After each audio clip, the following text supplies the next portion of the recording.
Claude AI can integrate with Spotify through connectors available in the Claude desktop app.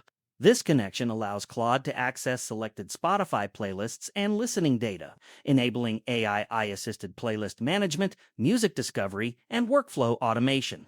This tutorial outlines the steps to link both platforms. What the integration does: connecting Claude to Spotify allows the AI to read and interact with content in your Spotify library. Depending on the connector permissions, Claude may be able to summarize playlist contents, recommend similar artists, organize tracks. Steps to connect Claude AI to Spotify. First, open the Claude desktop app on your computer. This works on both Windows and Mac. Ensure you are logged into your Claude account before continuing. Once the app is open, look for the Customize option. This is typically found in the menu next to Skills. Inside Customize, locate a section called Connectors. This section allows you to link Claude with other tools such as Spotify, Google Drive, or Slack.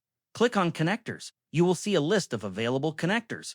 Click Browse Connectors at the top right. Type Spotify in the search bar and press Enter. Scroll through the list until you find Spotify, then click on it to begin the setup process. Once all permissions and selections are confirmed, the connection will be established. Claude is now linked with Spotify limitation. The specific features available through the Claude Spotify connector depend on the version of the desktop app and your Claude subscription tier. Some connectors may require a paid plan. Spotify access permissions must be granted during setup, and Claude will only be able to access playlists you explicitly authorize.